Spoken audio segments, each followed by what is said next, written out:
L'acte 38 des Gilets jaunes sera naturellement tourné vers Nantes et Christophe Castaner en figure de proue, ce ministre de l'Intérieur qui pourrait rester dans notre petite histoire comme le retour des années Pasqua, après avoir semblé dépassé par les événements jusqu'au laxisme.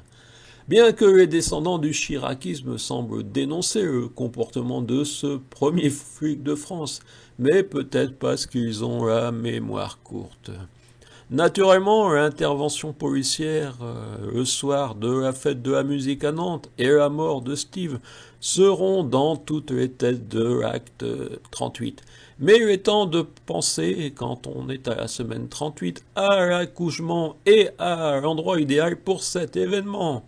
Mon cuc se trouve peut-être plus profond que Padirac dans l'inconscient collectif lotois. Castaner doit-il démissionner, se demande-t-on en France. Le maire de Montcuq, sa première adjointe et les autres doivent-ils démissionner pour avoir menti en conseil municipal, accusé un administré de propos injurieux, se demande-t-on au niveau local lotois, comme on se demande peut-être d'autres choses chez vous. Car pour cet accouchement, un rassemblement rural mettrait peut-être fin à la dérive, car il est déplacé d'accuser de tous les maux Emmanuel Macron quand on n'a pas le courage de s'exprimer au niveau local par crainte de perdre une subvention ou autre représailles. Car si le président sait rester au-dessus des critiques, au niveau local on rencontre souvent des femmes et des hommes imbus de leur petit pouvoir et prompts à la rancune.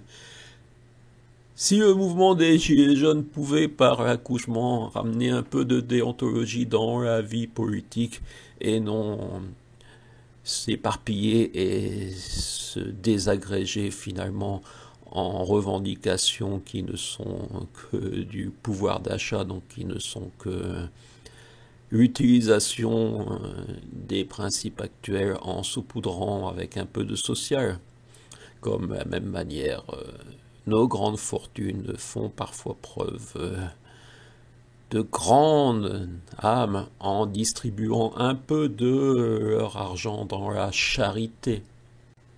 Eh oui, peut-être faudrait-il enfin en arriver à repenser de manière globale plutôt qu'à penser dans ces petits coins carrés où chacun veut un petit peu plus.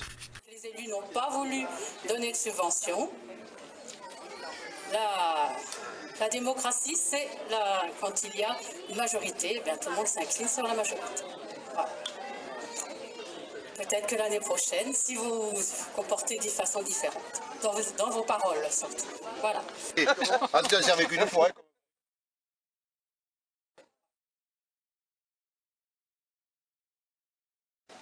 Et alors, ça arrive à quoi, en fait, de compte?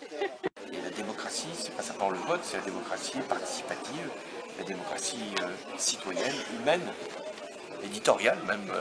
On les a crus, devine, qui fut roulé dans la farine. On les a